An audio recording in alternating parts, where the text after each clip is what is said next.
नमस्कार विद्यार्थियों। राजकीय स्नातकोत्तर महाविद्यालय देवली के YouTube चैनल पर आपका पुनः स्वागत है। हमारे आज के पठन पाठन का विषय है छायावाद के आधार स्तंभ एवं सुप्रसिद्ध कवि जयशंकर प्रसाद द्वारा रचित कामायनी के अंतर्गत चिंता सर्ग का भाग 10। इस भाग 10 के अंतर्गत जिस पद्यांश को लिया गया है वह आपको स्क्रीन पर दिखाई दे रहा है।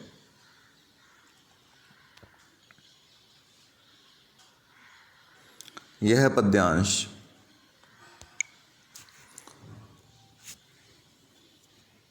मनु का ही कथन है। प्रकृति ने देवों को प्रलय की पूर्व सूचना देने का प्रयास किया, उन्हें आसन्न विपत्ति के प्रति सावधान कर देना चाहा, परंतु उन्होंने उसे अनसुना कर दिया। उस चेतावनी की ओर संकेत करते हुए मनु कहते हैं, अरी आंधियो ओ बिजली की दिवा रात्रि तेरा नर्तन, उसी वासना की उपासना वह तेरा प्रत्यावर्तन।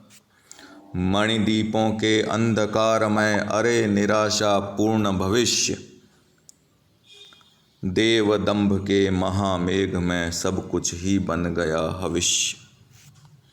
अरे अमरता के चमकीले पुतलों तेरे वे जयनाद, कांप रहे हैं आज प्रतिध्वनि बन कर मानो दीन विषाद। प्रकृति रही दुर्जेय पराजित, हम सब थे भूले मद में, भोले थे हाँ तिरते केवल सब विलासिता के नद में। वे सब डूबे डूबा उनका विभव बन गया पारावार, उमड़ रहा है देव सुखों पर दुख जलधि का नाद अपार। उमड़ रहा है देव सुखों पर दुख जलधि का नाद अपार। ये इसका सैस्वर वाचन था। और आइए अब इस पद्यांश से संबंधित कुछ कठिन शब्द व उनके अर्थों को जान लेते हैं। वासना शब्द का अर्थ है देवों की इंद्रिय सुख भोग के विषयों से संबद्ध दृढ़ भावना। और प्रत्यावर्तन का अर्थ है लौटना अथवा पुनरागमन। महामेध कहा गया है महायज्ञ को, हविष्य कहा गया है हवन या आहुति की सामग्री को। विषाद का अर्थ यहाँ शोक से है, दारुण दुख से है। दुर्जेय का अर्थ है जिसे जीतना कठिन हो। विलासिता का अर्थ है विषय वासना की हर्षप्रद चेष्टा से। नद महानदी का पर्याय है। पारावार असीम सागर को, समुद्र को कहा गया है। और नाद का अर्थ है शब्द अथवा हाहाकार से। ये इसके कठिन शब्द व अर्थ हो गए। आइए इसके प्रसंग पर गौर करते हैं। प्रसंग में जो 3 बातें होती हैं उनमें से प्रथम है कि कवि कौन है। कवि हैं जयशंकर प्रसाद। ग्रंथ है कामायनी और कामायनी का चिंता सर्ग। संदर्भ में हम लिख सकते हैं कि प्रकृति ने देवों को प्रलय की पूर्व सूचना देने का यत्न किया, उन्हें सावधान कर देना चाहा, परंतु देवों ने उसे अनसुना अनदेखा कर दिया। उस चेतावनी की ओर संकेत करते हुए मनु यह कथन कहते हैं। इस पद्यांश के रूप में वह कथन उद्धृत किया गया है। आइए अब इसके अर्थ व भावार्थ पर दृष्टिपात करते हैं, उसे समझने का प्रयास करते हैं। मनु कह रहे हैं, अरी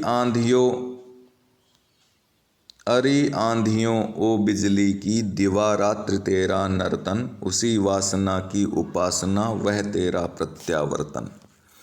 बिजली की दिवारात्रि यहाँ एक साथ आया है। क्रमशः बिजली की चमक और लोप से जो आभासित दिन रात हैं उसकी ओर संकेत किया गया है।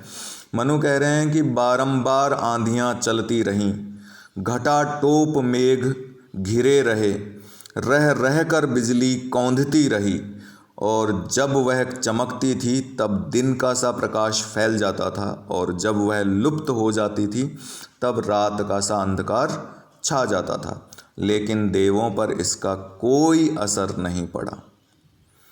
उन्होंने इन संकेतों को अनदेखा अनसुना कर दिया। वे पहले की भांति ही कामांध होकर भोग विलास में लिप्त रहे, वासना की उपासना करते रहे। उनकी विलासिता पराकाष्ठा पर पहुंच गई। तब आंधियों, मेघों और बिजलियों का तीव्रतर वेग के साथ पुनः आगमन हुआ, प्रत्यावर्तन हुआ, और उस प्रलयंकर तूफान में देवों का सर्वस्व नष्ट हो गया। मणिदीपों के अंधकारमय अरे निराशा पूर्ण भविष्य, देवदंभ के महामेघ में सब कुछ ही बन गया हविष्य।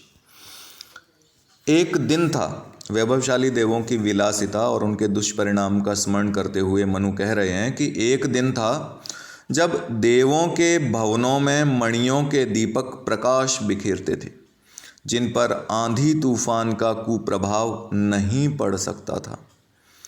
ऐश्वर्यशाली देव आश्वस्त होकर विलास लीला में लीन रहते थे।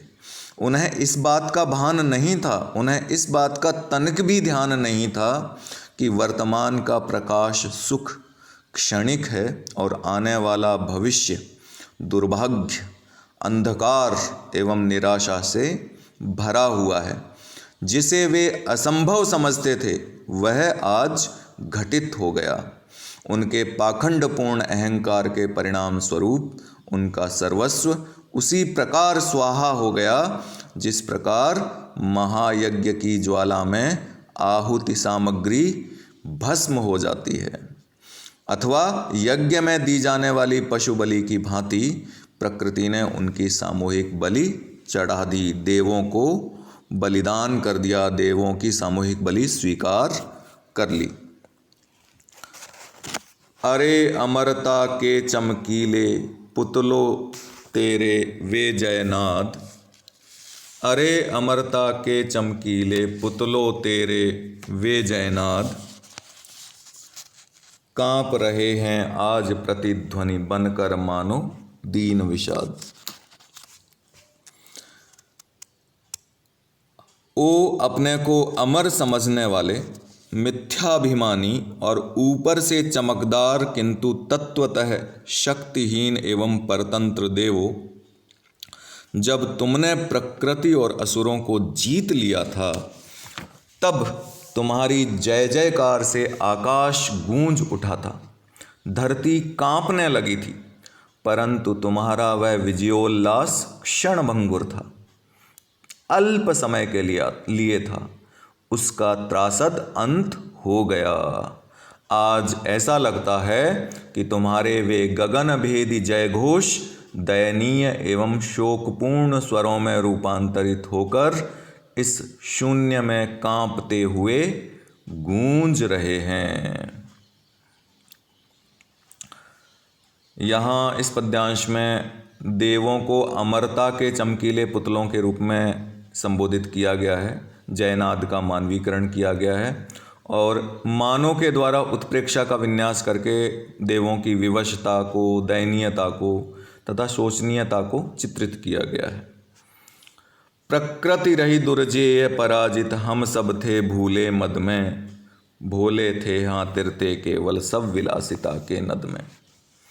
हम सब देव अहंकार और कामुकता के नशे में इस प्रकार चूर थे कि नियति के रहस्य को जान नहीं सके। प्रकृति के कुछ विभवों को स्वायत्त करके यह मान बैठे कि हमने उस पर निर्णायक विजय प्राप्त कर ली है, परंतु यह हमारी मिथ्या प्रतीति थी। अब अनुभव हो रहा है कि प्रकृति अजेय थी, जिसने जीवन संघर्ष में हमें परास्त कर दिया। देवों की सृष्टि विलीन हो गई। हमारे समक्ष जीवन का कोई महान उद्देश्य नहीं था। हम इतने नासमझ थे कि आने वाली चुनौतियों से बिल्कुल अनभिज्ञ रहे और उस विषय वासना की महानदी के वेगवान प्रवाह में बहते रहे और आज उसी विषय वासना में लगातार डूबे रहने का दुष्परिणाम हमारे सामने है। वे सब डूबे डूबा उनका विभव बन गया पारावार, उमड़ रहा है देव सुखों पर दुख जलधि का नाद अपार। मनु कह रहे हैं कि देवों की अति विलासिता का परिणाम यह हुआ कि वे सब प्रलय के ओघ में डूब गए। उनके साथ ही उनका सारा ऐश्वर्य भी विलीन हो गया। ऐसा प्रतीत होता है कि उनका अनंत वैभव सुख ही उमड़ते हुए असीम दुख सागर के रूप में परिवर्तित होकर हाहाकार कर रहा है। ये इसका अर्थ व भावार्थ था। आइए अब इसके विशेष तथ्यों पर गौर कर लेते हैं। लिख सकते हैं कि स्वयं को आराध्य और उपास्य मानने वाले देवों की दृष्टि में आत्मतुष्टि अथवा इंद्रिय सुख ही जीवन का मूल साध्य था। ये मूल्य असाध्य की जगह आप मूल साध्य पढ़ें। मानवीकरण व अनुप्रास अलंकार इस प्रथम पद्यांश में प्रथम दो पंक्तियों में विद्यमान है। देवों के जीवन की विडंबना का चित्रण किया गया है अगली दो पंक्तियों में, तीसरी व चौथी पंक्ति में, और इसमें मानवीकरण, विरोधाभास, रूपक व अनुप्रास अलंकार विद्यमान है। पांचवी व छठी पंक्ति में देवों की विवशता, दयनीयता का चित्त स्पर्शी चित्रण किया गया है और इसमें मानवीकरण, उत्प्रेक्षा व अनुप्रास अलंकार की सहायता ली गई है। चौथा जो पद्यांश है, या आप कह सकते हैं सातवीं और आठवीं पंक्ति है, उसमें प्रकृति को पूर्णतः जीत लेना असाध्य है, इस सत्य की ओर संकेत किया गया है और श्लेष, रूपक व अनुप्रास अलंकार इन दो पंक्तियों में विद्यमान है। अंतिम जो दो पंक्तियां हैं उसमें प्रलय के दो कारणों की संकल्पना की गई है, देवों का स्वार्थ प्रेरित विभव संचय और उनका इंद्रिय भोग सुख।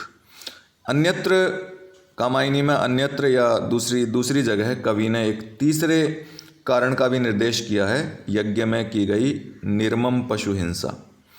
इसी में अंततः पशु बलि का संकेत किया गया है कि यज्ञ में निर्मम पशु हिंसा की जाती है तो संभवतः उस हिंसात्मक कार्य का परिणाम या दुष्परिणाम ही यह हुआ। और इन अंतिम दो पंक्तियों में परिकरांकुर विद्यमान है, उत्प्रेक्षा अलंकार विद्यमान है, रूपक अलंकार विद्यमान है और अनुप्रास अलंकार भी विद्यमान है। और अब बारी है आज के गृह कार्य की। गृह कार्य अत्यंत साधारण है कि पद्यावतरण में प्रयुक्त अलंकारों का नामोल्लेख कीजिए। आज के कालांश के लिए बस इतना ही। आप सब लोगों का बहुत बहुत धन्यवाद।